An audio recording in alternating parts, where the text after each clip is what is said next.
These are recorded for future viewing, and we are privileged to gather on the traditional territory of the Quambakwa. So we'll call the meeting to order, and can I have a motion, please, to either accept or amend the agenda as presented? Second. Seconded. All those in favor? Opposed? Carried.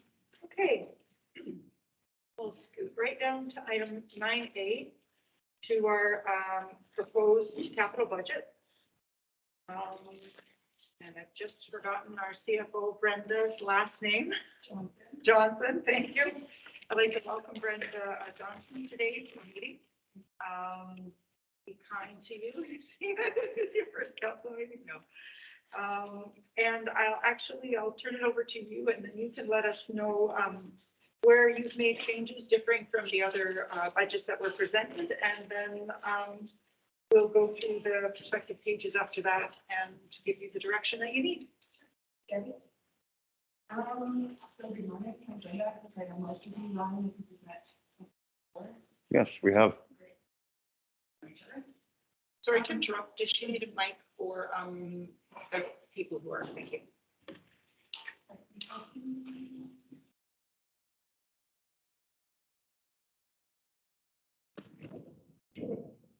Hear me now?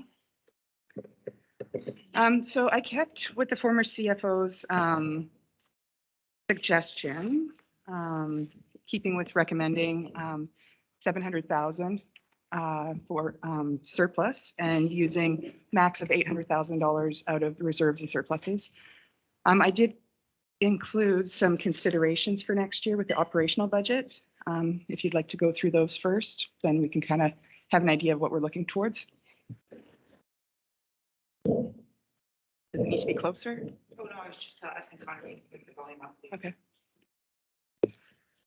So one of the first things I kind of noticed when looking at the capital budget is some things were more operational in nature than capital.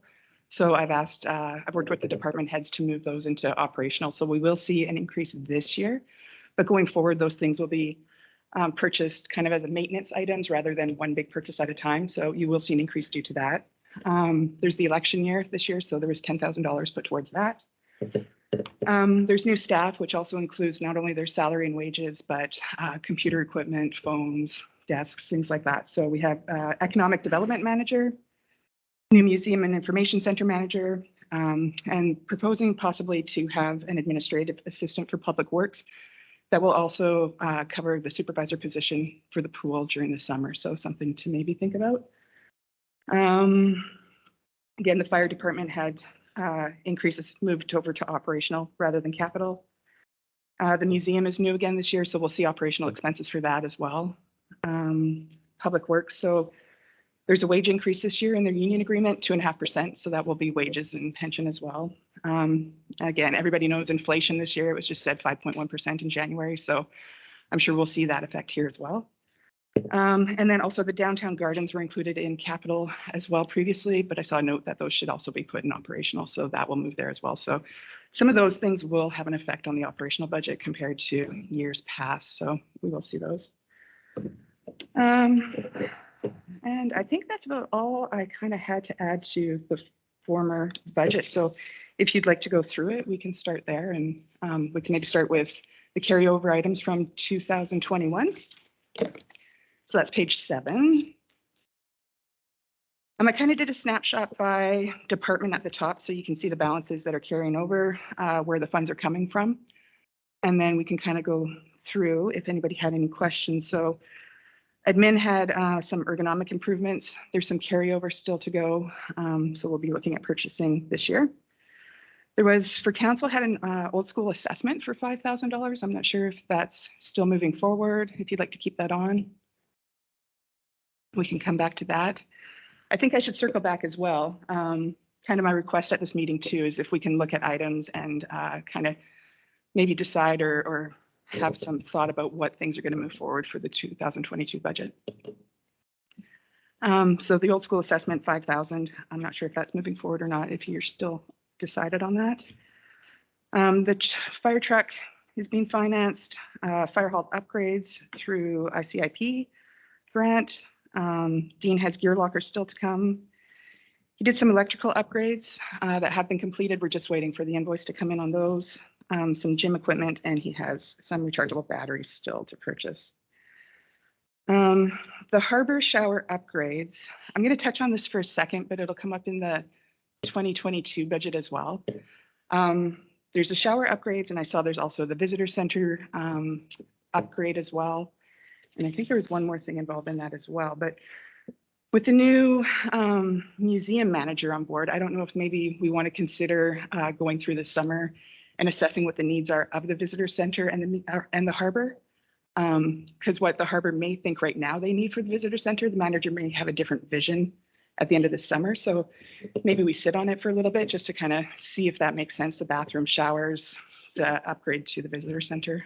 Just putting that out there as an idea.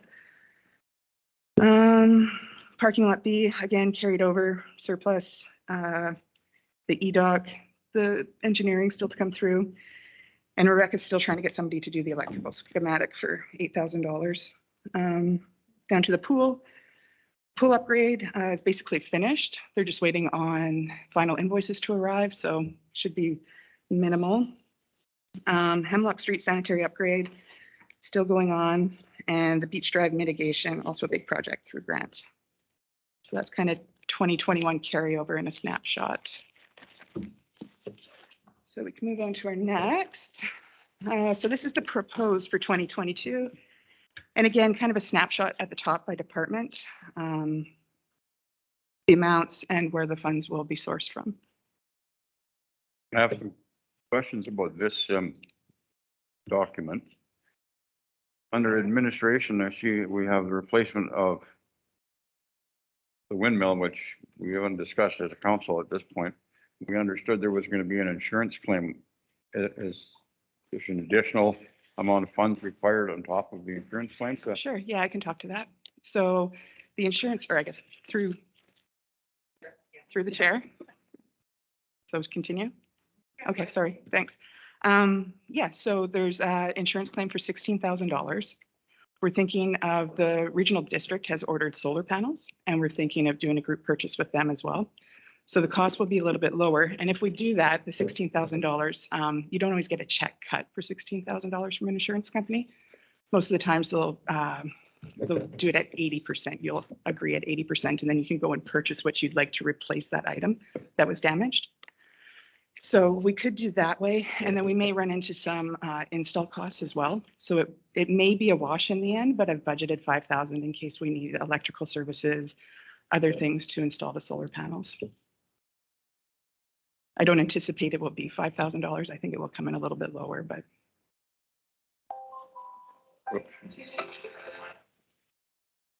Okay, I guess we haven't discussed that as a council. I don't think solar panels is the answer to emergency power.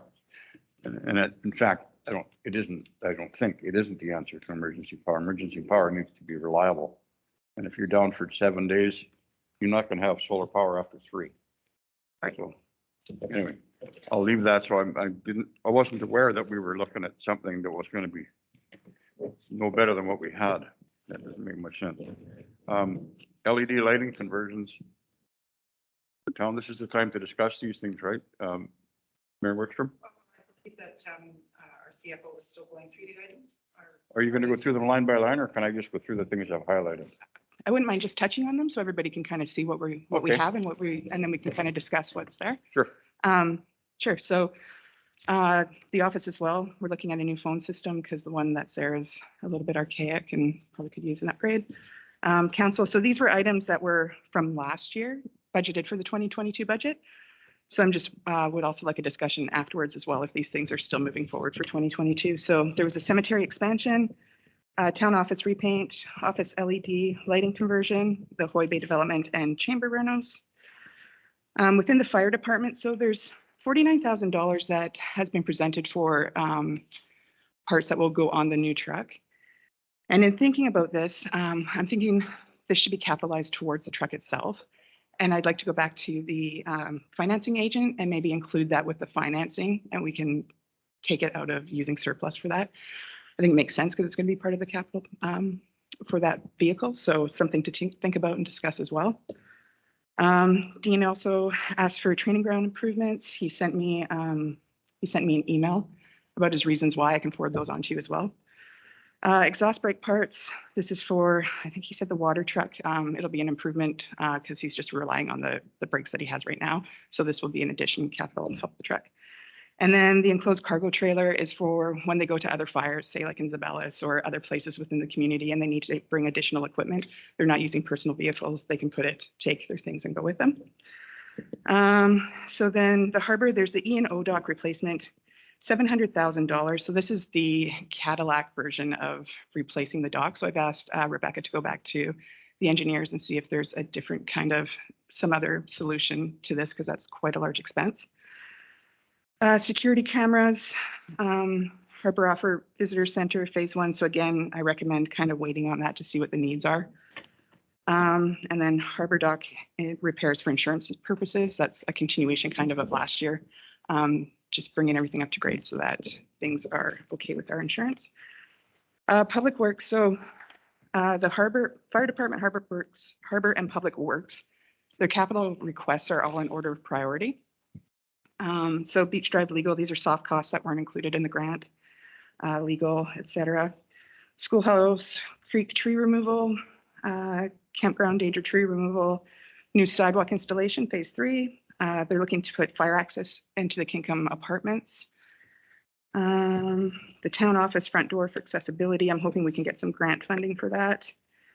And then there's the water system upgrade. We're getting grant funding and some from the town. Could you explain, Sorry. what is that? Because we just did, I thought our water system was up to snuff already.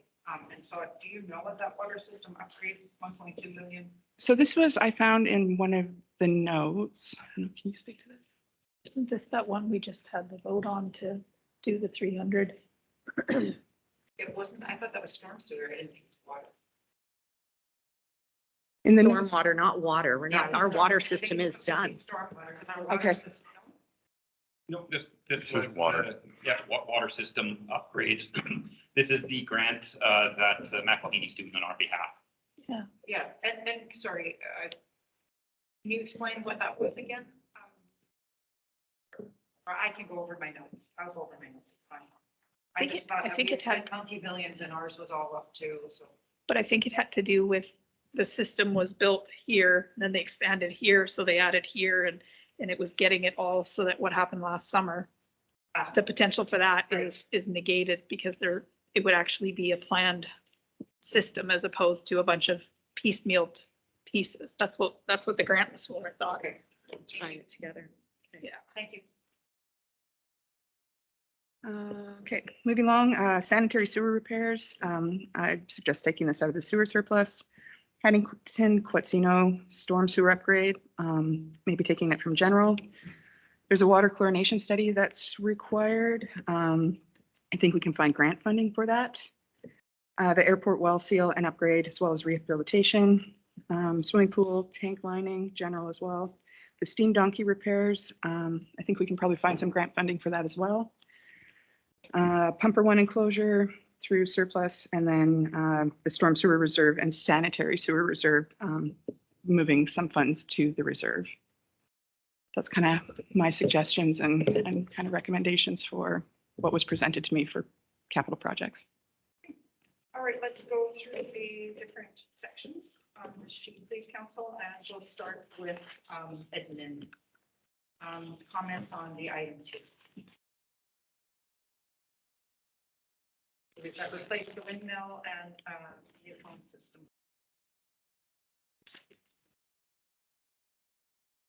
First, I heard of the phone system or anything, so I mean, I don't know that I can speak to it. What would I say?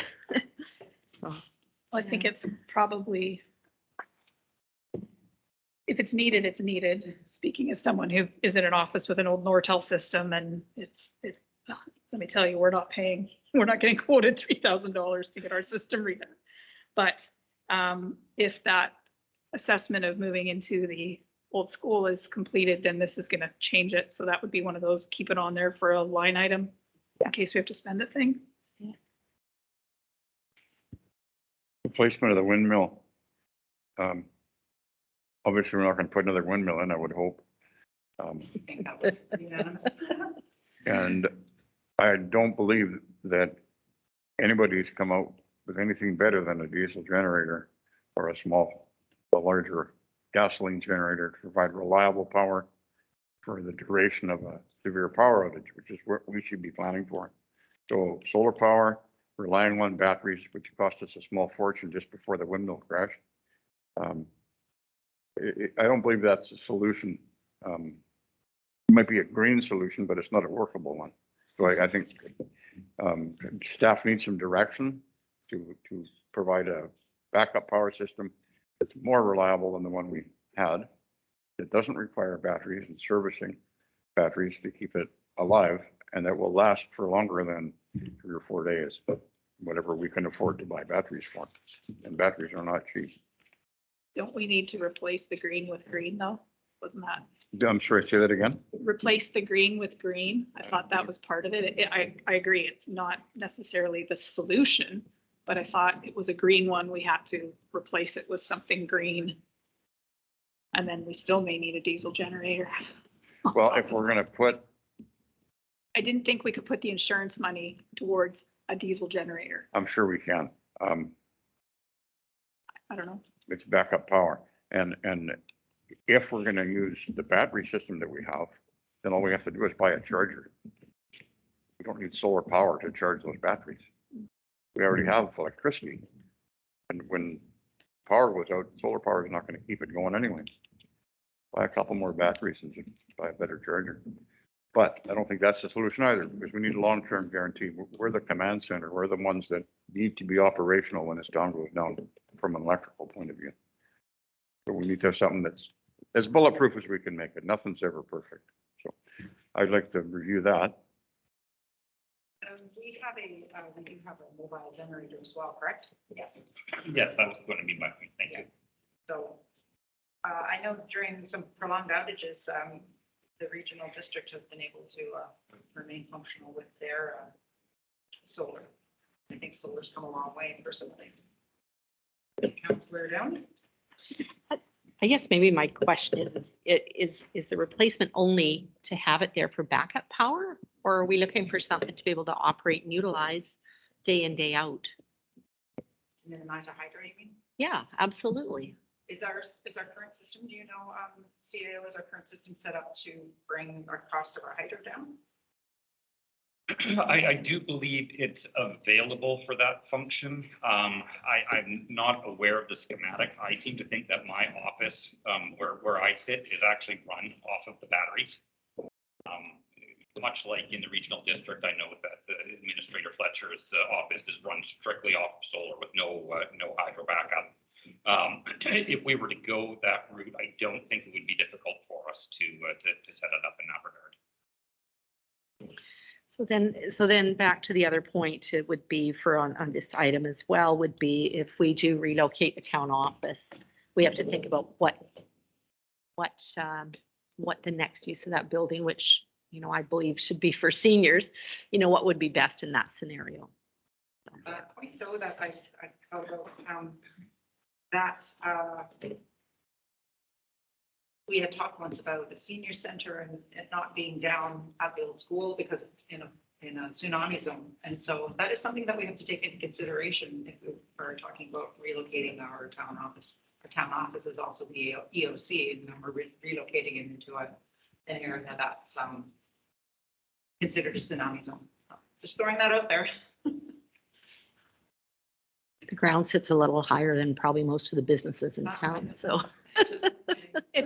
It needs to be brought out. It would be part of the risk assessment that we've done Yes. for going down there. Yeah. And how many Exactly. tsunamis warnings that we've had and levels, and it would all be part of the risk assessment that would be conducted in order to move it there or not. Can I ask staff how difficult it would be to be able to get for us a quote if we were to go with solar so that it would be converted so that it could bring our hydro costs down?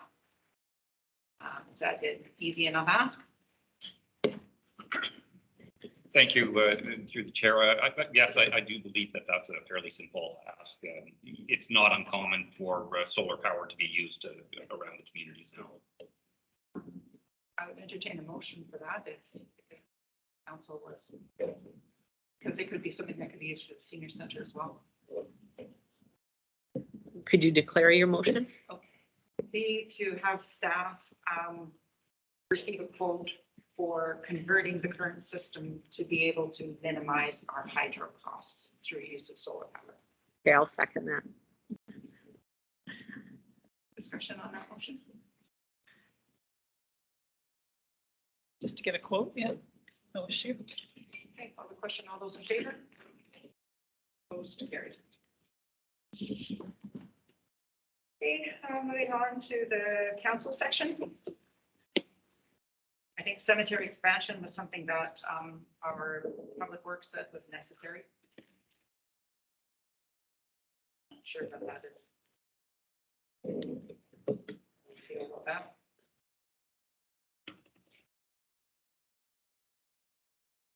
Rather than me going line by line, would somebody like to chime in on the council section, if there's anything there that you feel is out of line or not given what we did with our strategic priorities, not in line with those? I don't find, Mayor Webster, all of these items aren't things that were raised by council. I think we were in favor of Hoy Bay and having a look at it and seeing what we could do there. The town office repaint was a public works budget item last year. And the year before, in the chamber rental, I guess that was ours. I'd say though, if the chamber rental is a full, you can hack that right off there. Which I'm assuming it is 80,000, right? Is it full? Yeah. Remove, yeah. Yeah. Take that off. Well, sorry, and I'm assuming the rest of the council. Yeah, well, this is, More of it, yeah. this is a much better setup than doing it in the town off, in that basement anyways, so. Maybe not as convenient for staff, but it's a much better setup. Like to see us And, eventually go back to chambers. yeah. That's okay. And the one thing that did come out of council that I don't see anywhere else is had on my list the fishing float. It's I don't still coming. see it. I don't think this is actually, sorry to interrupt you, I don't think this is, I don't know why it's labeled as council, but it isn't our council, which is, it's No. still coming at the end there. We're still getting to that page where council requests is on page 21. These were proposed, so they've come from other places. Yeah. Okay, And do we need a motion or do you need a motion that we remove chamber rental? Yes, please. So I'll move then that we remove the chamber rental line item for $80,000. And second for that motion? Yep. Okay, go ahead, CFO. Thanks. So these items from council, these were from Schedule K from last year's 5-year financial plan, bylaw 700. So that's where these were just moved forward from there. Yeah, so I don't think we approved getting rid of the post. It was always sort of a joke, but it was Right. never Yeah. approved. So- But it's the It inconsistency. hit a document. Yeah. Yeah, it's Right. the inconsistencies. Does somebody have a pen? Mine has died. All those in favor of removing the chamber rental line item? Yep. Motion carried. Okay. the only other thing, Mayor Wickstrom, I would like to see removed is the office LED lighting conversion. If we're thinking about repurposing that building, I don't think we want to put new lighting in it first. I believe that's partially underway already. It is, yeah. If that was a line item from last year, we've already taxed for that as well. And regardless of who uses the building, it's upgrade. to- Well, I understand, but when you renovate a building, you often move all the lights. Anyway, we're doing it, we're doing it. I thought this is saying it's 2022, so I just assumed that it was stuff that, 100%. no, of course not. I hear what you're saying. though. You're right. Okay, fire department. Before we talk about all of these items, though, I noticed this is 124,702, and I noticed that the fire department has 128,086 in their reserve. And this is from them going out the last two not the last two, those 2 summers, and that's the income that they earned. Is that correct? Or the income that was earned from that, not theirs? So the revenue from last year has not been put to that reserve yet.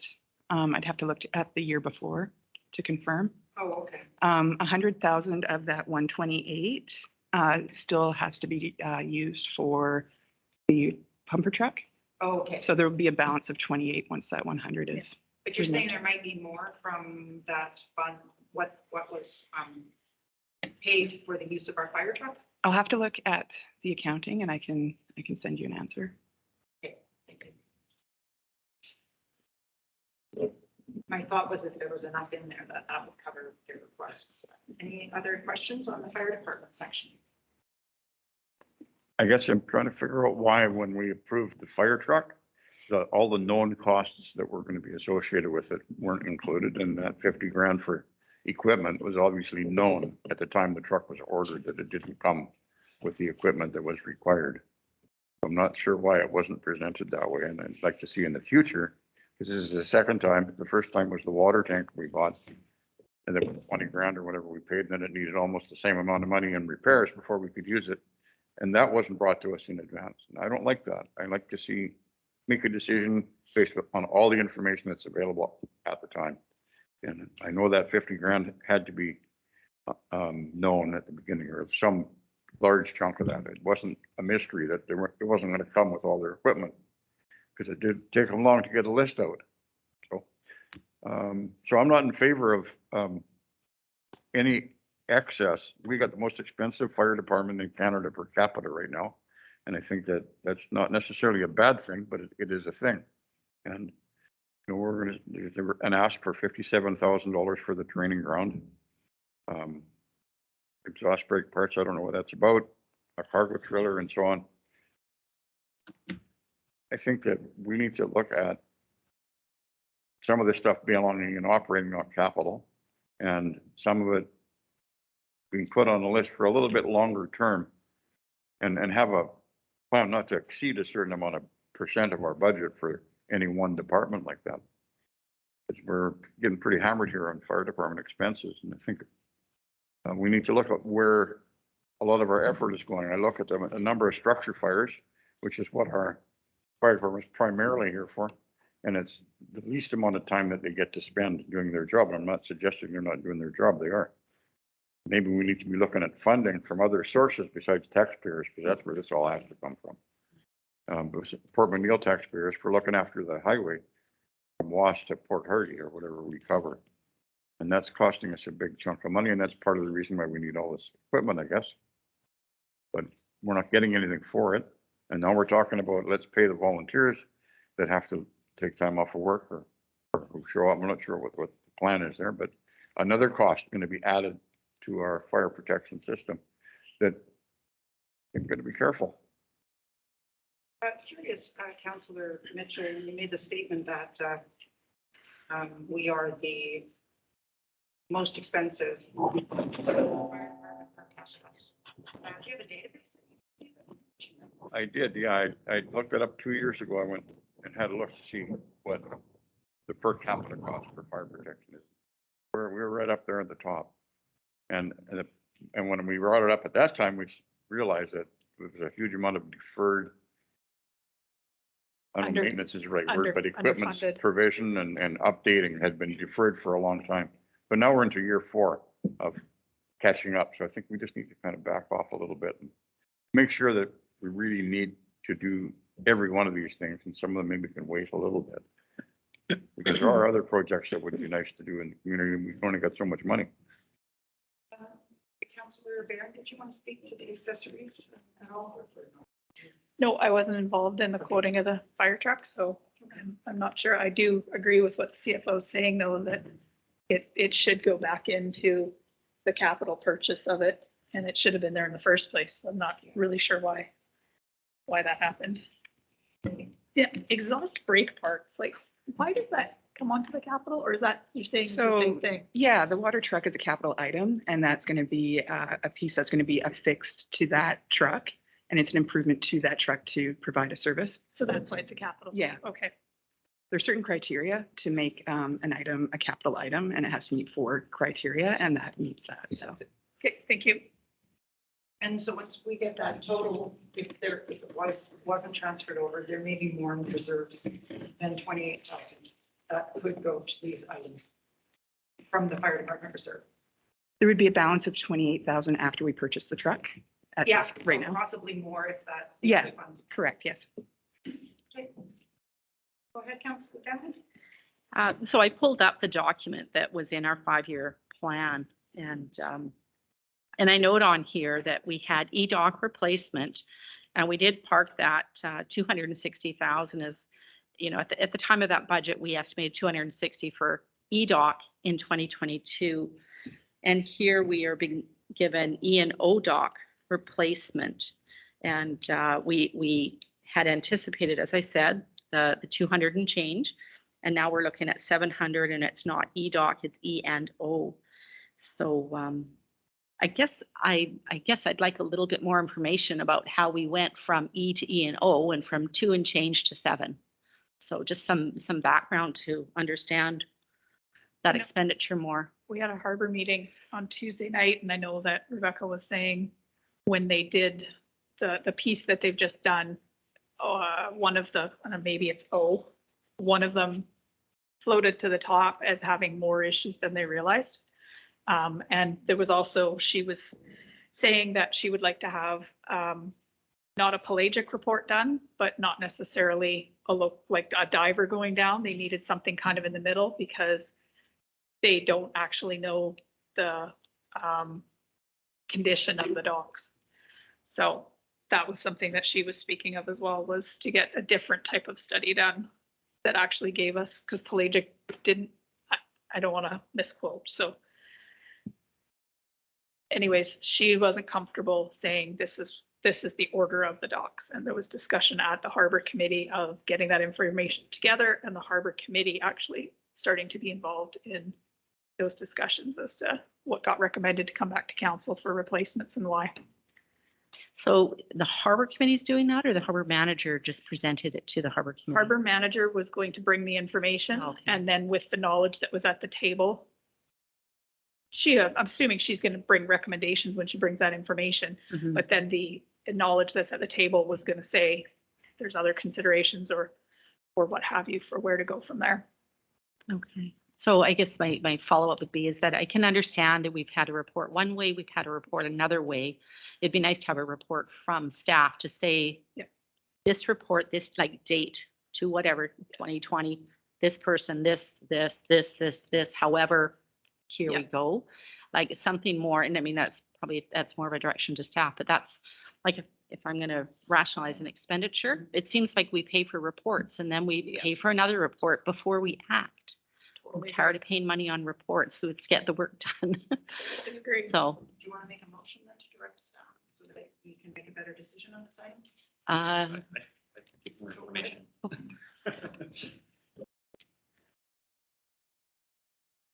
So myself as well was a little bit appalled at how it went from 250,000 up to 700,000 in less than a year. So in speaking with the harbor manager, 100,000 of that is proposed for the ODOC, which I need to echo what Councillor Barron said. It was discovered during the latest upgrades that there's some deterioration at the head of ODOC.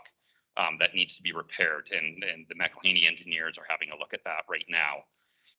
In speaking about EDOC, some of the areas that they're taking into consideration is the where the dock sits in relation to the ebb and flow of the tide, what it's primarily used for, which is the school ferry and some larger vessels, and how they're with the wind, how they're docking in there is a little bit harder.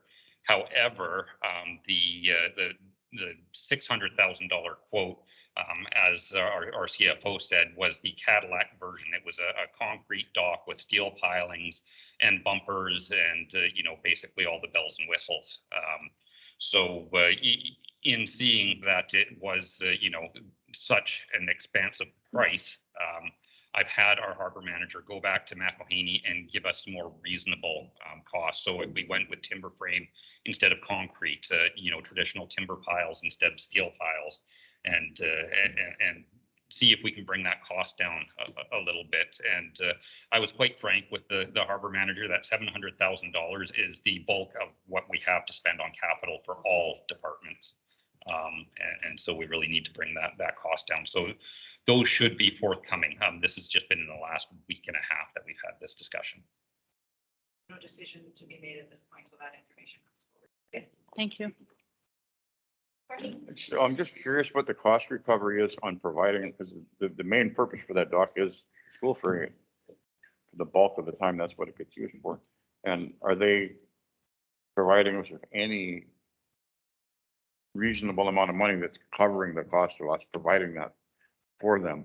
And maybe we just need to tell them that when this dock retires, we won't be replacing it. They'll need to find someplace else to park and let them come up with an offer to help out, because it's a district function that's being paid for by the taxpayers of Port McNeil.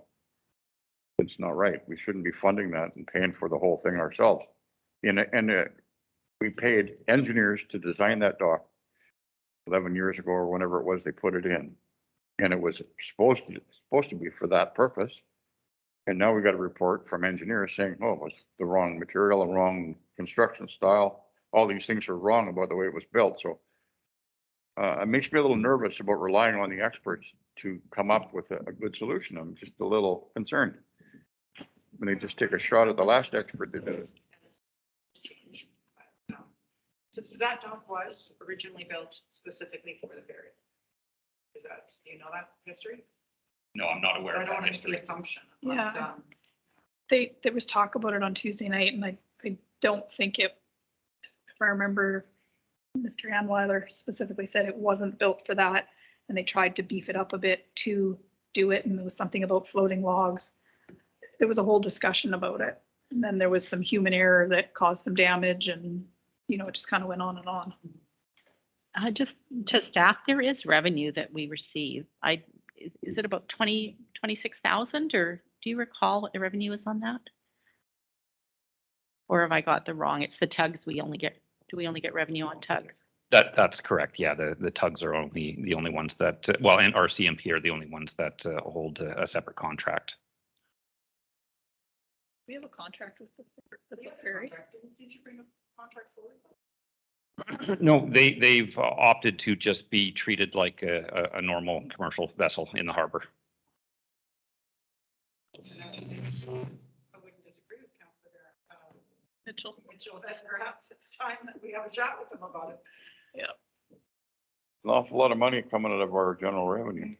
600,000. Makes it really hard for the harbor nothing. to ever become profitable if we're providing that amount of resource to one customer that isn't paying anything. I don't Well, know. it's not that they're not paying anything. They're No. they're paying moorage classed as like our monthly or yearly more. Sure, but It's almost nothing not- compared to what we're laying out for capital expense. Never mind the maintenance we got to put into it. Anyway, Go ahead, Councillor. Tell me. Fire access to Kingham Apartments. What, I just, maybe some clarity on what that means? Okay, can we just tie off, so are we okay just to leave any further information on Yeah. the harbor pieces? Think Okay, so. go ahead, CEO. Thank you. Speaking to the fire access, yeah, I wish I had a map because I could probably be able to provide a little better information with a map. There are 2 apartment buildings in behind what's referred to as the Kingham Apartments. It's McClure, and do you remember the name of the other one?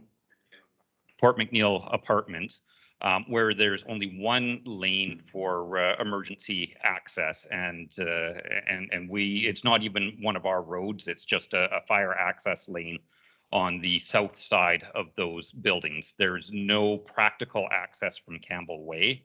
And we did have a series of fire calls to one of the buildings in the rear.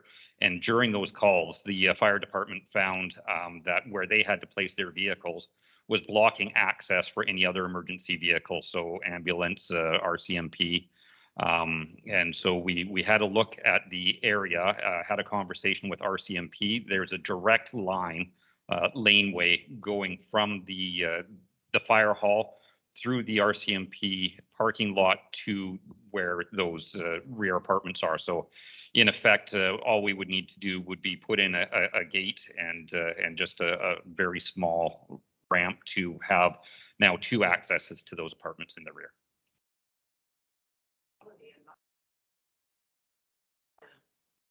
was that gonna be your question? That was going to be my question. Municipality, I'm not the Property owner. property owner. That's an avenue we can check. However, just in terms of public safety, the more we can advance our advantage to protecting the public instead of relying on, this is a very easy fix. It's a very low hanging fruit to provide us access for all of our emergency vehicles.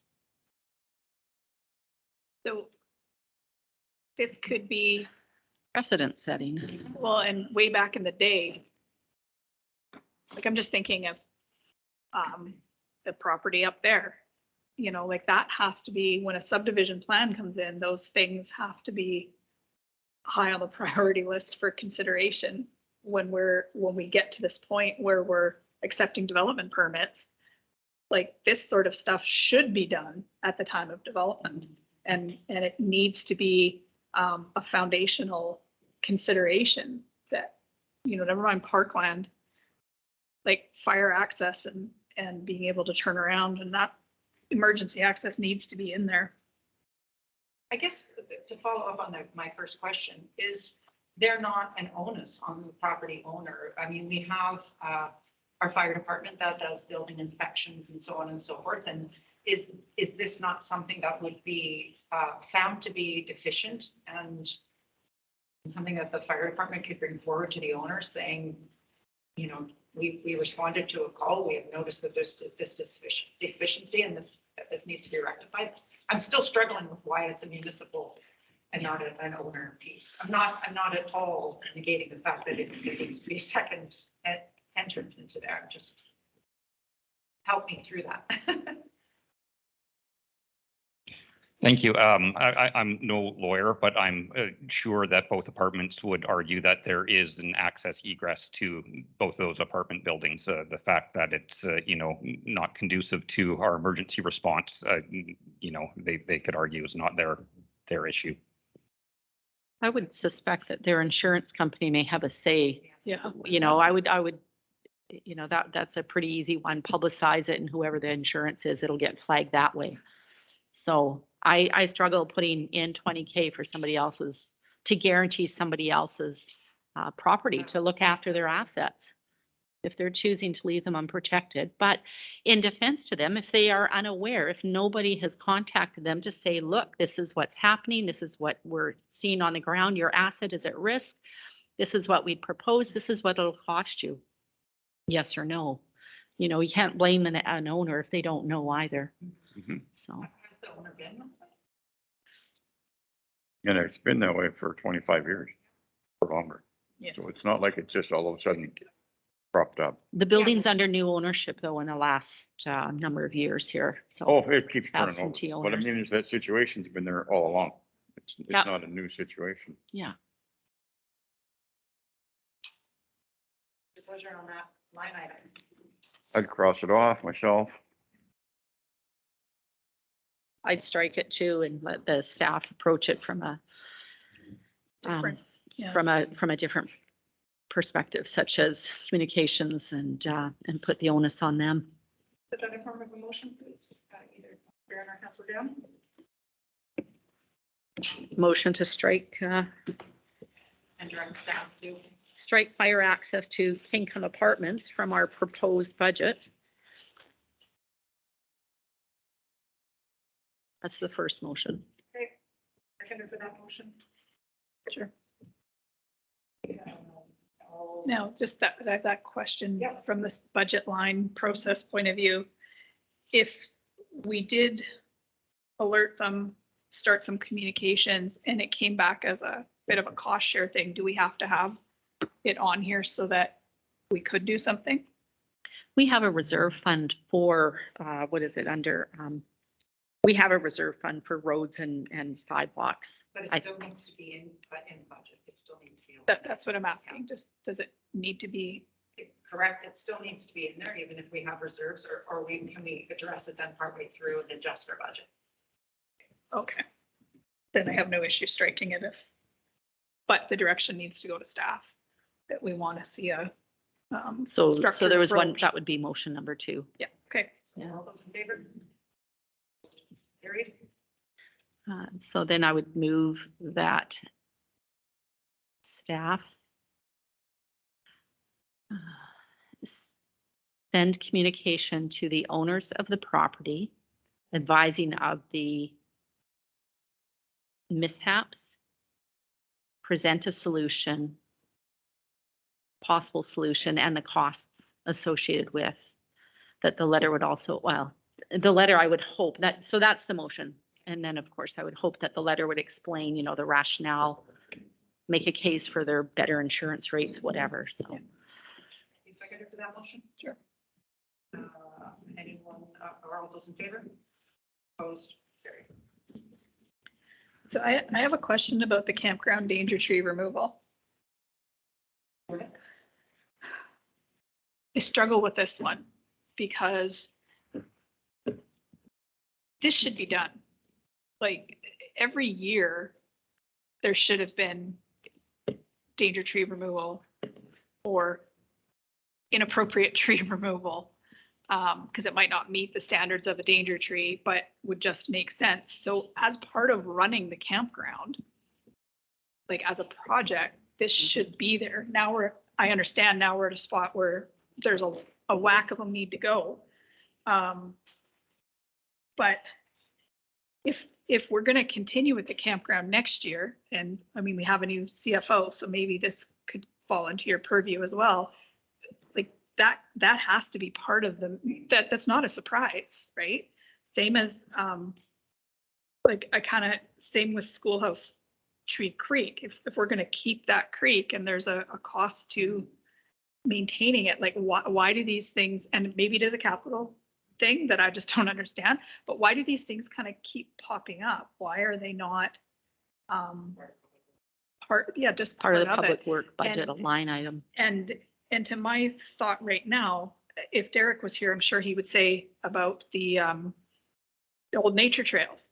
Well, the old nature trails, you can stick a sign up and say, enter at your own risk, you know, danger trees above. But the campground, we're charging people to stay there. And there could be, like, there's the risk is a lot higher there. So I guess does that make sense? And is this more than usual because of the weather we had? Because I know when you drive down the highway, there's trees all over the place, and that they may have had regular maintenance planned, but they didn't plan for the majority of the trees to be over the highway. So do we have more trees than usual on the campground that are now danger trees? I can speak to Julian. This was in conversation, kind of a quick conversation 2 days ago. So I'll need to get a little bit more information from him and I can come back. But yeah, it should be a regular. Maintenance. Yeah, and I, this can't wait. Like camping season starts. I mean, if you want to say Easter weekend, you've got until the end of April. That those danger trees need to be gone now because we need to be prepping that campground so that it's ready to go. And that's shoulder season is Easter weekend as a kickoff. People a lot of times start in March. So if this hangs here for too much longer, he's not going to be able to get anyone because the one guy that was here is now moved. Like, Could make a motion to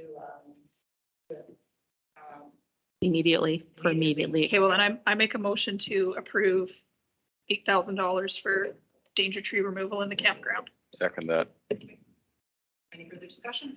All those in favor? Opposed? Carried. Thank you.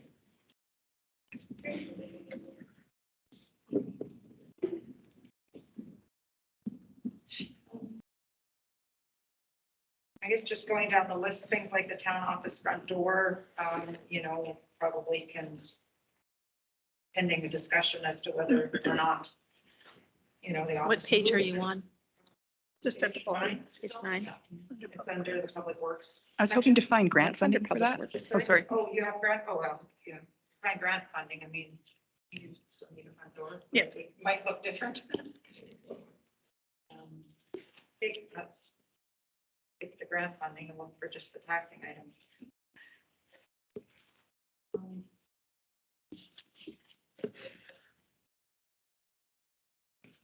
Steam donkey repair, oh, sorry, go ahead. Sorry, yeah, so in the final number of the 700,000 to be taken from taxes and utilities. That's not including the council items. We'd have to move those back in. So we're over the 700 that was recommended. Yeah, so I just wanted to kind of bring that back into consideration. Thanks. The eighties out there. Yeah. 80s out now. And that Hoyt Bay development that we set aside $10,000 for, that was for surveys, et cetera. And I thought that was actually coming out of the campground or not campground, the Parks and Rec. We had 25 grand in there. Wasn't that supposed to be coming out of there? You know, I don't recall. It was a line item in here, but See, and again, and Brenda knows my accounting skills. Running mine. The, no, parking lot B is not on here, right? That was on the other sheet. Okay. But that's already been approved last year, carried over. Yep. But that also doesn't have a note beside it that says COVID. And we were gonna take 70,000 out of the COVID fund, mark it as lost revenue and put it into that, and that's not marked on there. I didn't see that on the schedule that was coming from. Maybe I can go back and look at last year's.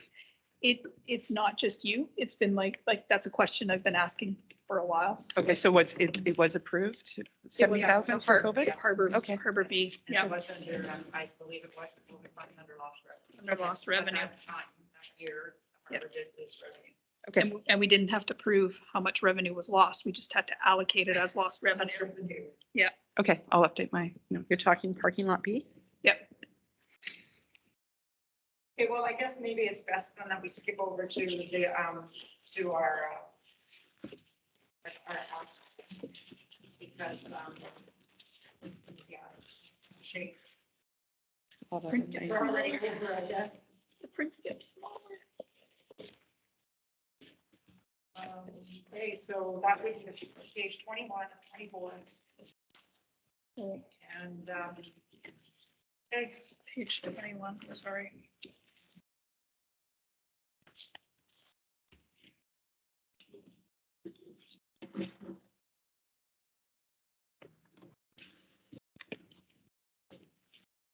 so we also have this list of the strategic priorities that we went through. So is there anything really here? Well, actually, I did make a check mark. Number 5, but that's been addressed now. Correct. The audio visual, that actually can be off the list because we've done a lot of work, correct? Here, we're set now. Yes. Okay, so 5 is gone. Stop the receipt of taxes, utilities, or credit cards. We've already done that. We're letting people know that come July, so that's gone. Safety program, we've done that. I Well, know that there was. it's some- not sorry, done. sorry. No. It's not done. Hire a third party to do that part has been. Correct. So we still have to implement. We still have to meet our Yeah. regulatory, The safety Yeah. plan. Meet regulatory. meet Sorry. So regulation. that's what I meant. I didn't mean by striking the whole thing. I just meant by that part is, but it's now meet regulatory, which means that that safety program budget item will change, right? But the cost will change. If we can scoot to 16, I think we're all in agreement. We're pending, what the cost quote comes back. We've asked staff to give us a fishing quote about, There's a recommendation coming from the, yeah. from the harbor committee about the fishing float. So I think we can star that because we've sort of got that underway and then pending on the cost of that, correct? Yeah. Ryan is not falling. Yeah, 20 is we get rid of. And then, yeah, back up to the top then.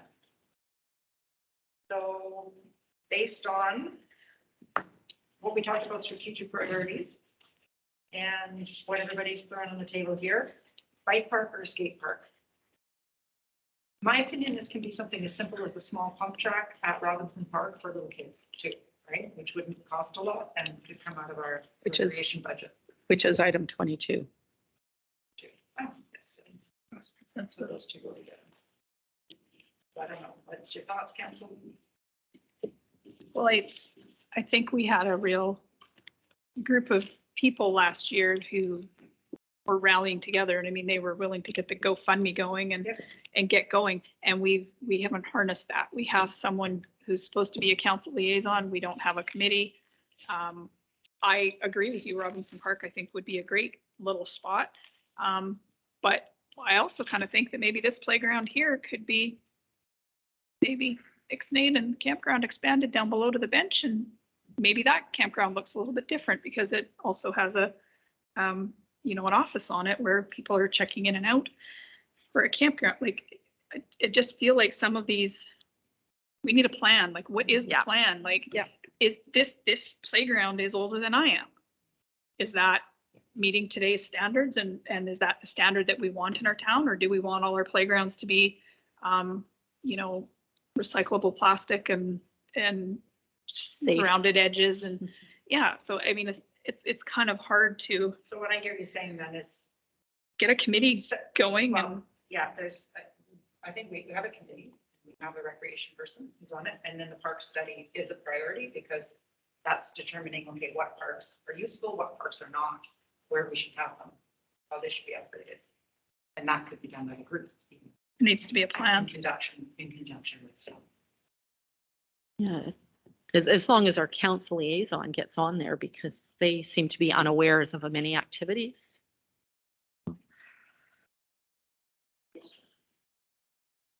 I'm going to come back to the old school, because for me, when I looked at the list from our strategic meeting, priorities, I looked at this, I looked at our budget, talking with families and other people in the community, it does appear to me that with North Island Community Services vacating the old school, and remember, they've been there. This is the first time that facility will be vacant, aside from the seniors who are currently still using it, the one classroom.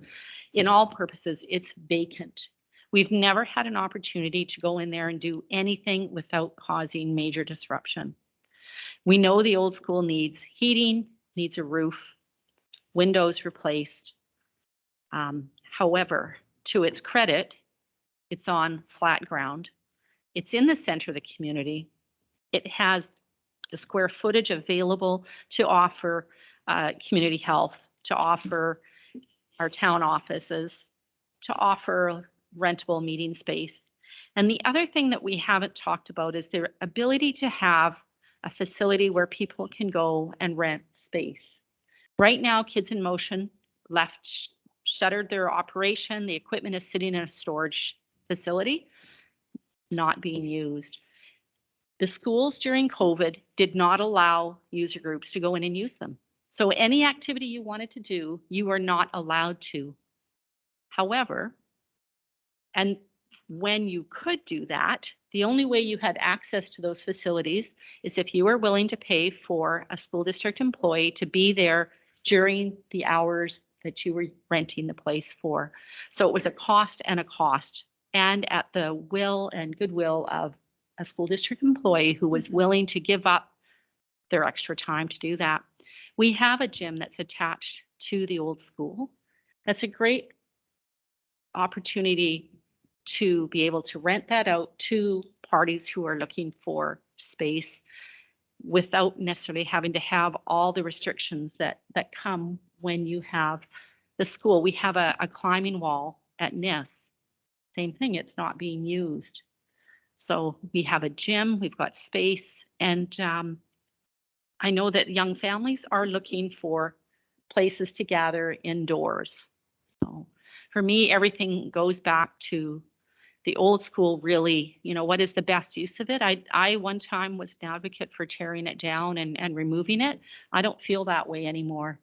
Having renovated my own home on Cardina, when we pulled it to studs in some areas, that wood was as hard as concrete because the wood of the day that we built with isn't the same as the wood today. So I would believe that the structure, the framework is probably quite sound.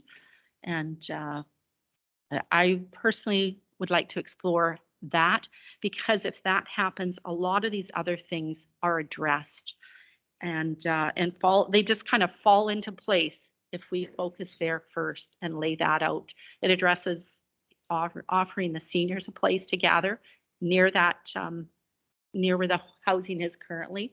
We're already doing the path in order to get people down to the next level. So. And was just gonna say that I know that there has been some pushback on studies. I don't want to see another study, but also being in renovations currently, there were some very different ways that things were built, and the buildings need to be up to seismic code. I really can't see with that issue, and I'm not disagreeing with you at all. I think that's a great location. But, you know, seismic has to be looked at, asbestos has to be looked at. Also, you know, what could that building look like? You know, will we just renovate because of the structure and end up it just looking like a renovated old school, or could it look like something very different? And what would that cost be? I think that's a huge project, which we do have some money for, but I mean, I'm thinking it could be in the millions. That doesn't mean it isn't a project worth doing, but I personally really want to know what we're getting into before we start opening up walls and you know, saying, okay, let's do one little section at a time. That's my personal opinion. Councilor Barron? Well, I was going to say, Councillor Cole had mentioned before, and I don't even know if it's feasible, but to have access from Campbell Way through over to there, I guess it would be expropriation of land or something. I don't know.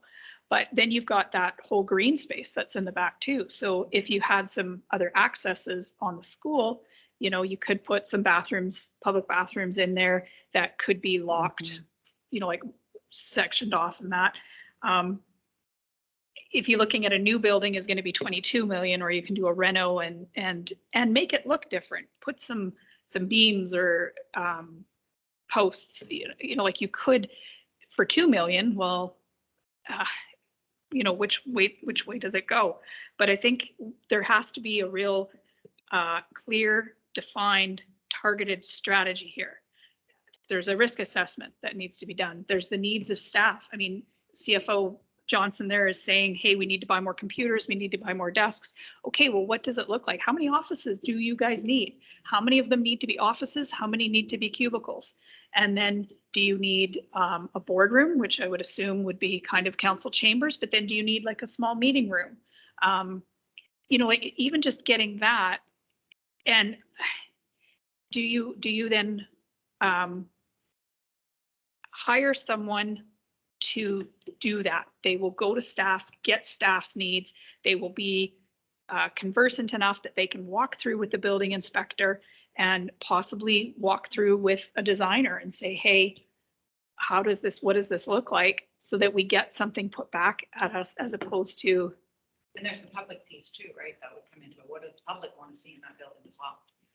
And, you know, though I hate always spending money on studies and whatnot, I know that they also help us with grant funding. So, and we've got the money to leverage in our community forest fund. So. Go ahead, Councillor Mitchell, and then Councillor Downey. I'm definitely in favor of salvaging if it's feasible. I think it is. And I also think that it would eliminate another problem, because if we got that access that you're talking about, which the landowner has actually expressed an interest in providing that land either in some form, to drive the road right from the mall parking lot straight across, both, you know, and into that property. It would eliminate the need to take care of the two of those bridges that are both needing to be replaced. So there's like 500 grand there that we won't have to spend doing bridges. We can turn them into footbridges. So they become nice walking paths that you don't allow vehicles on, and they'll last for years that way without ever being upgraded. So if we had to spend $3 or $4 million to put that school into some kind of condition, I don't see how we could lose personally. Because it's going to cost us $1 million to get rid of it. Add a couple more and you got another building. So I don't see how that, you know, I can't see it being not doable. And I think the way we need to look at it is not what are all the roadblocks so much as what are all the opportunities. There are going to be roadblocks, but the opportunities far outweigh the roadblocks. They really do. Back when we used to be able to attend UBCMs, there were often there's the trade show, and there are companies that literally take something like that and they like what you have, what you need, and they come back with blueprints, schematics, drawings, and you go, wow, okay. And you're not left with something that looks haphazard and crappy. So there's, and they have many examples around the country of where they've done this. And, you know, we can look at Port Hardy, you know, when we moved here, they had their pool and their rink, and then they managed to tie in those two facilities and add a meeting space, right? A ballroom. So these things are possible. It won't be us doing it, but there are people, this is what they do. And that's who that is who I would be looking at to come and give us an assessment, not, you know, a McElhaney or not that, you know, but do you know what I mean? It's somebody who's kind of got that all encompassing and has a history that we can go and look at. So I think what I hear saying around the table is that we really do want to look at the old school and address it once and for all. And I think that if staff could find that ballpark figure to hire such a type of a consultant that specializes in municipal revitalization of their infrastructure and include that as a line item, that would be it's a necessary start, it's a good start, and it also then will basically set the next council up to be able to run with that. So if that could be done, that would be nice. if I may, just because time is of the essence, I would prefer that to be an expedited expenditure that we approve ASAP so that we can start that ball rolling and not wait till the budget's approved sometime in May before we make that contact and start signing contracts. I think that I'd like to. We have another budget meeting in 2 weeks, and if that number comes back in 2 weeks, then we can vote on that. And so would that be a number and some companies to consider?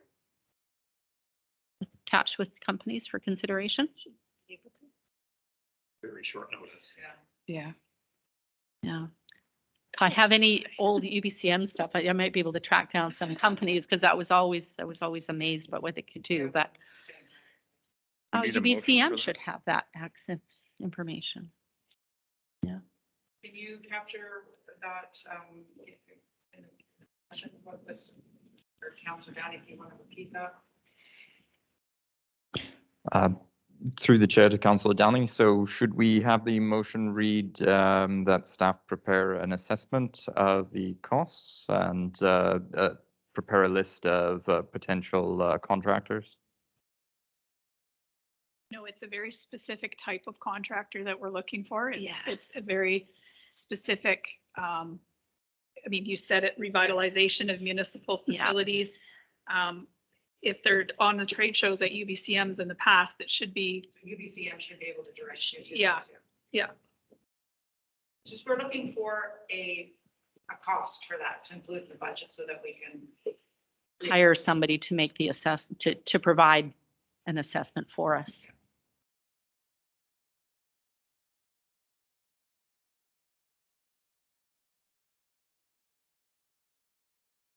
Second for that motion. Any discussion? Yeah, the key content, I think that I can't speak for other counselors, but I speak for myself, is the name of the companies who would be available or to do this work. It's not so much the dollar amount, what that would cost. I want to know, would like to know some companies so that as council we can go and do our own legwork as to what projects they've done, right? So the names would be great. To DC bid, and we probably will have all kinds of. Yeah. Okay, all those in favor? That's carried. The number 3 on this list from the ideas and the mayor, the facilities assessment, we've already got going to a certain extent, do we not? Did we just talk about that at the last meeting? We talked about it at the last That's meeting. up the yin yang.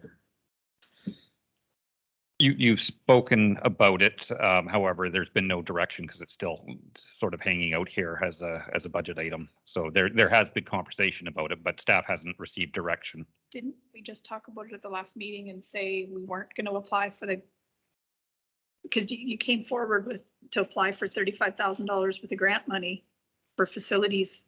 No, that was asset management. But what's this? Facilities assessment is, so like the old school, the community hall, the town office, the pool, is what are they being used for? What could they be used for? You know, what is the value in the property that we have? And that was my understanding from the council discussion when this came up. I think you went actually a step further. My thing was how many users? Like, Yeah. we understand that it's COVID, so I think the direction was go back to 2018 and 20. How many users use this building in a year? How many users use the old school in a Mhm. year? People, you know. It was that- just a I think really it was low just a level. Very high level. How many people are actually using our buildings and using pre-COVID numbers? I think it was that simple. So it's a data dump we're looking for, Yeah. Yeah, yeah. not necessarily a budget item. How many weddings, how many funerals, Yeah. sort of thing. Way Bay Lands, I think we've captured that the first step in that is that 10,000 that was in the other, right? Because we need to, that's captured. Full taxation. That kind of fits into our strategic priorities here with the relationship with Mosaic and Coubertin and getting that relationship onto some track. Because I think that full taxation was specifically aimed there, was it not? I think part of it also was industrial taxes and that and bringing them up. I know at one time, Councilor Mitchell, you had made a motion to bring it right up to the top. And my understanding is that we are in the other areas where Yeah. we're not at, we're making incremental increases to get up to where we should be. And that was the Orca and Western lands. But So it's already I believe taken your care of. asking, your ask was go to the top. Of course, that's where we should be. No question in my mind. The other issue that it's not on here, I don't know, I guess you can still add an item on here, I guess, is we own a house, there's a little cottage next to our office there. In the short term, I believe that it's probably costing us a couple of $100 a month just to keep that place going. We're paying $75 a month or something just for internet in there. Plus we pay the hydro and we pay the taxes or the insurance on it. And we're getting zero revenue and occasionally we have somebody staying there. I think we should just rent it out. And get the revenue out of it. And if we have to send them to Moby Dick there, go to the Black Bear, to the Dalewood or wherever, when we have to put somebody up. Pump back, pump back. That's funny. So the humpback, there you go. Pump back, yeah. You know, I think we should get the revenue happening over there because it drives me nuts that we're paying for internet in that place and nobody's even in there. Yeah. And we're, you know, So I have a question for staff. If the town has approached, say for, there's a short-term locum doctor, somebody like that coming forward. At this point, we're not close to the idea if it's vacant of renting it, you would come to council. How would that work? Please. Correct. In fact, we do have somebody that's looking. I'm just in discussions with them. I'm not at a point that I can bring it forward to council yet. One of my hesitancies as the administrator and the person that's there every single day is, do we want to become landlords in that regard? You know, now we'd be dealing with the Residential Tenancy Act and so forth and so on. Is this a direction we want to go? Yes, absolutely. There is missed revenue and we do have a housing shortage. Definitely recognize that. But do we want to become residential tenancy landlords? I think it depends on the tenant, and if we worked on an agreement, say with Island Health, who is always screening for people, their doctors, locums, nurses, physiotherapists, I mean, yeah, go ahead. I don't think we need to become a landlord. We just give it to a property manager. And they'll take their 7 or 8% or whatever and take care of it. That's true too. And it's a decision that Yeah. council needs to make and then staff will just carry it out. It's a pretty straightforward economic benefit to the town. And we could get, this year, we could probably get $1,500 a month out of that place. And as far as the short-term rentals for doctors, there's lots of space in town. They're not having any trouble finding places to put them. Island Health has contracts with all kinds of people. Actually, I've been in meetings with them, not the case, but Well, we're still having a hard time. But anyway, this is, yeah, we can put this on the next, the following agenda. We have a robust discussion around the table about the rental of it. We can get through these budget items, that'd be great, because we have a challenge just a little bit, but it's a valid point, Councilor Mitchell. And I think it should be included for robust discussion on the agenda or a committee of the whole. Okay. Number 19. Do we need to hire a project manager coordinator in Public Works Department? And then CAFO Johnson brought up something over here, and I'm not struggling, but I am struggling because I just want to make sure that we're doing the correct structure here and that council is having, I understand we have one employee and our employee has employees, but I want to make sure that we're creating the proper structures. I'll be specific. In my mind, we have a gentleman coming who has experience managing people. You let him manage all the summer staff, all the U25s. He's got experience doing that. That's leveraging him. The person that you're looking to hire for Public Works, you can't hire a clerk and then expect them to take on supervisory and management roles. Whereas you've got a manager, you'd be better off to hire a clerk who then developed into like your safety person, or your project, like your person who takes that PIP course, learns how to use Microsoft Project left, right, and center, and that's your keystone person. Those two things kind of go together. To have a clerk, support person for Public Works who is then managing staff, I just think that's kind of the wrong, structurally, that's the wrong direction to go. So I don't know how you say yes, but have another discussion about it without, I am being directed, but. I absolutely agree with you because I read that and I couldn't fathom what that looks like if somebody is busy doing, for all purposes, it's an admin assistant to the Public Works officer. So if they're in their eyeballs working on a project and a management issue happens at the pool, do they drop everything and run and tend to that?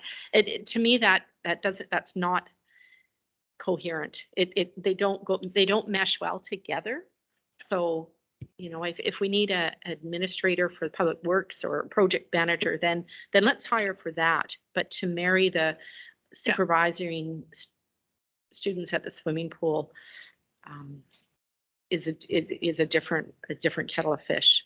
We do, I'll leave that there. The other way we could tackle this as well is going with your vein of admin assistant.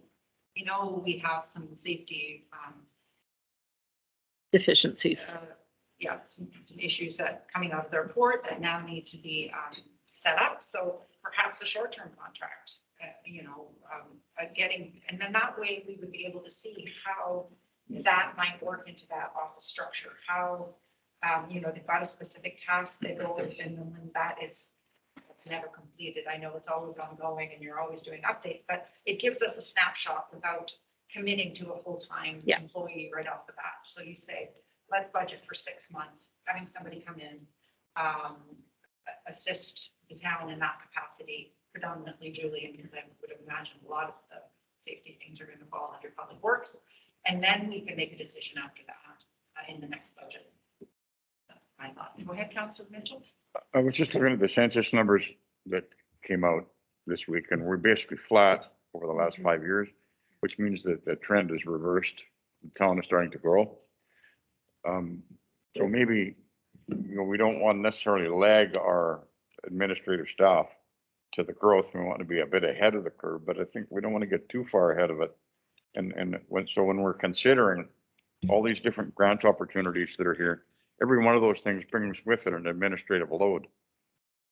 And most of them bring a cost sharing. So for example, this water project that I don't completely understand is going to cost the town outside of administration $330,000.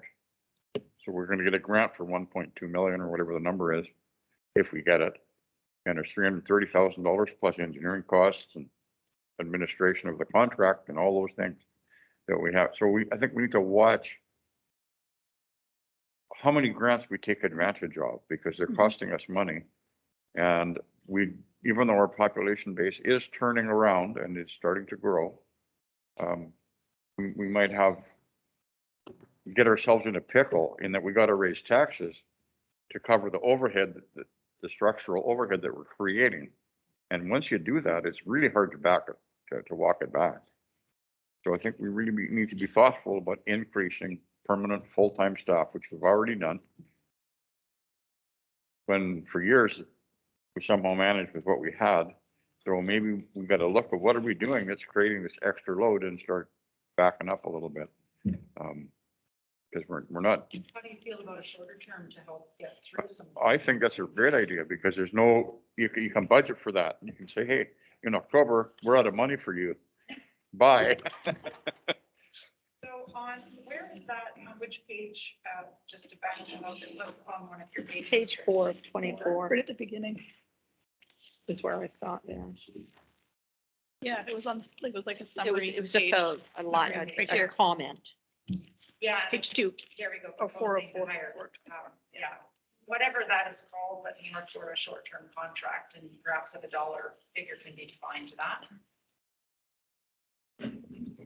Are we going to talk about the supervisor, having that person be a supervisor for the pool? Which person?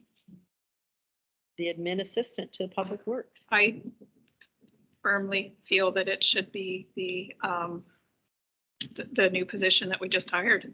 And I think he should actually have all the under 25s. So, I mean, Julian would still have his Public Works people and would still be the direct supervisor of them. But in order to meet the regulation and keep it consistent, there would actually be some things that museum/tourism person would do, managing those, making sure they get onboarded so that it's taking that off Julian. I would take it off the harbor, so they would get their WMIS, they would get their main kind of part of the regulation of onboarding. But we are way off budget, and this should really go to committee level discussion. I mean, this is a budget item. But I think we've already determined that that's not the supervisor in the pool during our operational time. That's not, we don't agree with that particular description. What we're looking for in that particular case is a 6 month. We want to talk about how the other things are going to roll out. Yeah, and that was my question. That was my question. So Does staff understand that this line item on page 4, proposing to hire an administrative assistant for Public Works that will also serve as a supervisor, that we're fundamentally looking at a different shift there and looking at a. And I will say.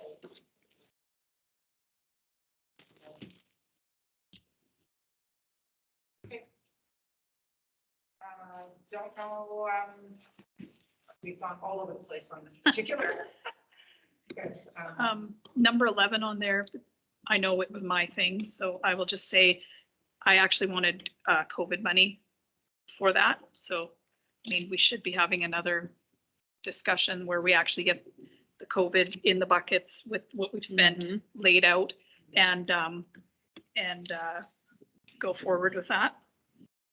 well, museum is going to require a budget, a line item. Have we got one at this point yet? I'm working with Chris, Okay. so we that's should, coming, yeah. coming, okay. And these were kind of bringing it back up to using the building. That's why I wanted COVID for it. And then I think we want to leave on at least and find a cost for that as the generator for the seniors home. But then that could also tie into the building. Right? That was yes, also it could, COVID. because then they've got a warm place to go to. That Still a few years away though. but the reason, because I put that on there, was because there's CPAP machines in there that they're not able to use at night. Like, it wasn't the fact of them having somewhere warm to go to. They have family who cook them freezer full of Yeah. food, and then you get a 3-day power outage, which we didn't get this year. But predominantly it was CPAPs and the lifty bits. Yeah. and then their stuff. Oh, right? okay, so that So stays. I was talking about a Generac, hook them in to give them enough power that they can. So on Move those 21, things. can I have a motion then that we could get some sort of a quote so that we can make a decision as to whether this is a this year line item or a next year line item, or And it was a if we have the COVID, money? it was a It was COVID money. money, yeah. That was my So the suggestion. generator for the seniors home, and that isn't specifically to run Their their homes, homes. correct. So one per home or one per No, unit? It's a Big larger hydro unit. Yeah. Okay. Get a big one like it would take to run IGA and run both of The them. gas station out I at don't High know. Petro. So second for that motion, Please. any further discussion on that? What's the motion? We're getting A quote. for the Okay. generator for the seniors home. Can't really make a decision once we know ballpark what it's gonna cost. Okay, all those in favor? Yep. Opposed, carried. That number 8 downtown improvement fund, I think that should be bounced to our EDO, EDM, EDI. Because Kevin had brought that up about either a tax incentive or businesses where they didn't get taxed on the increase that they had done or that type of thing. And I like the idea, and I think we should work with that group that, you know, Yeah. have Roger Brooks come in already and, you know. Yep. I think it's great. I like the idea, but I think the concept is a little bit away until we get there. And then we need to have a downtown business association, I believe it's called. So maybe that's the next place that they go. And maybe it's another discussion, but I kind of felt that at least through casual discussions, this number 17, we were kind of putting that in for next year for the budget, that the operational, that one counselor or mayor should not be, because so CFO Johnson, for us to partake in the benefit plan, we all have to do it. And the way it was put forward to us was, hey, do you want the benefits? And I didn't realize at the time that if I said no, it meant nobody could. So we're thinking attraction for further, and so basically we were saying, like, we want the benefits to be there, and then they would have the EFAP through Blue Cross. They'd have Blue Cross while you're on council. It shouldn't be that, you know, 4 of us don't need it and 1 needs it and that person doesn't get it. And it's all through UBCM, and it's done within, I think, the first 3 or 6 months of the term. So I think it's paperwork that all new council members get, we sign on. Rising tide floats all boats. And I don't know if we actually motioned that or if that's just conversations We'll that, have you know what, in fairness, when it came, there was no discussion. There wasn't, the information that was revealed wasn't there. So when the next council is onboarded, that would be pertinent information to share at that time. The one thing we haven't talked about, or we haven't decided on, is the compensation. So we still have to have a conversation about that and have that in place for the next council. And part, won't even be partial budget, right? Last few months. I think that the cost, for the bare bones cost, obviously, you have to assign into some part of it in order for everybody to get it. Yeah. And you may be able to not have dental or whatever, there might be some options, but the basic cost should be rolled into whatever the stipend's gonna be set at, we just add that in and include it. I don't think we should put people on the spot when they get elected to make the decision whether or not they should vote to have this benefit. We should vote for that council to have the benefit and put it in place and do it. If it doesn't work out, they can eliminate it. Or they But- can opt in or out of Because we medical would have, dental. I think I would have taken it had it been offered. You wouldn't matter because you got a job that already takes care of you, so you don't need it. So there's probably some opt-outs on some of it. because that of was the thing though, Ryan. It wasn't an opt-out. Everyone on council had to be No, it in. had to be at least 3. At least 3 on council. So I thought it had to be everybody. No, at least So 3 people. on We council. need all the facts, obviously, but I think we should put it in place instead of deferring it for them to make the decision at the time, because it's not a decision that you want to make serving yourself. Well, if we put it in place and then if next year's council came in or this fall's council came in and everybody didn't need it, that's going to be a reliance on staff to be able to point it out, to say, hey, the last council set it up, you guys all got it, everybody's got benefit coverage, we don't need it, okay, then we won't sign you up. But it needs to come, as you said, part of that onboarding orientation in So- that presentation. Getting off of budget again, so far I've got the rental of the house for the next committee, the whole pool supervisor and council remuneration, because we need to have that discussion. Okay. Now that gets folded in, the medical is budgetary, and then that will give a dollar figure to that. It- So we have that, Connor, that for the next committee of the whole discussion on rental of the house, pool supervisor duties, and council remuneration. To your worship, yes, I have that recorded. Was that a formal motion or was that just for my benefit?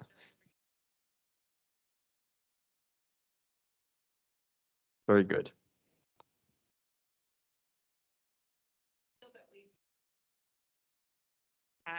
One thing that is coming into play, and I wonder if this is a budget item or how we manage this, but if we are serious about looking at using our town-owned land to develop, do we need a line item to put out RFPs and stuff like that? Do we need a line item called housing exploration?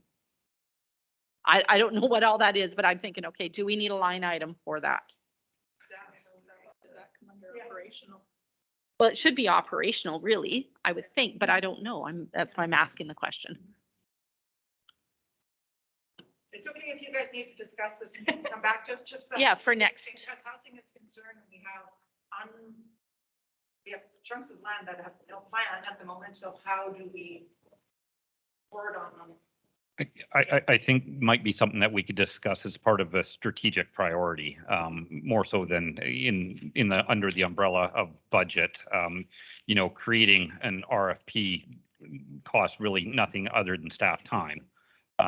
We have the bare bones of one that was done, 15 years ago. That one can be revamped or tweaked to what our needs are. But we do also need to, I know that our EDM has been focusing on this and has been working with people already. So, I think, Something forthcoming. yeah, And I would anticipate if something was forthcoming, it would have a plan as well. But if that doesn't happen, I think what Councillor Downey is saying is we all don't want to look at that bill and go, oh, that was phase one. Oh, this is a different phase. And it looks great, but it's a prominent, we want it to, when we look at it, we want to look like it was developed and developed well, not shot. Piecemeal. I think the other tie into strategic prioritization is what council's looking at with Mosaic. And that property, because, if one's getting developed, is that going to undermine the development of another one? That's something that needs to be taken into consideration as well. But I think it's a valid point that they're, and perhaps our CFO can investigate that, like what would that line item called? That we could access. Going to need expertise that we don't have.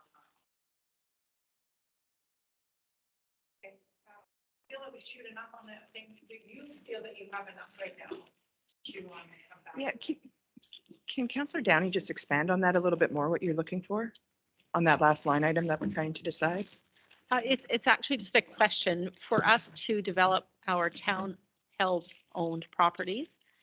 Do we need a budget item or do we need an allocation of some funds to address whatever might come forward? Okay. That's really it. So. Because we put $5,000 every year on there for property purchase, so that if we want to purchase a property, it just has to be on there. We're never going to purchase it for $5,000, but so you can move the money around. And I think a very visceral way of looking at it is if somebody approached us and said, hey, you put up the land and the plan, I'll do the development per your plan. How do we spend the money to get that plan? Thanks. That's the line item. Thank you. Is it Councillor Downey? Yeah, or to develop, purchase, whichever, to deal with it. So I'll ask again, have we hacked, redirected, explained enough that it will give you something to work on to bring to the next budget meeting where we can probably hack it?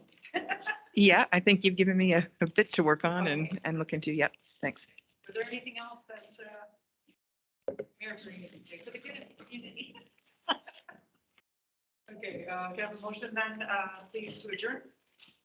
Like all those in favor, opposed, carried. Thank you very much. Council. Very good.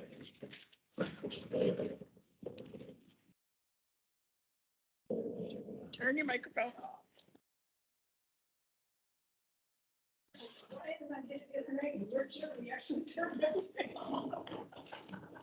Oh,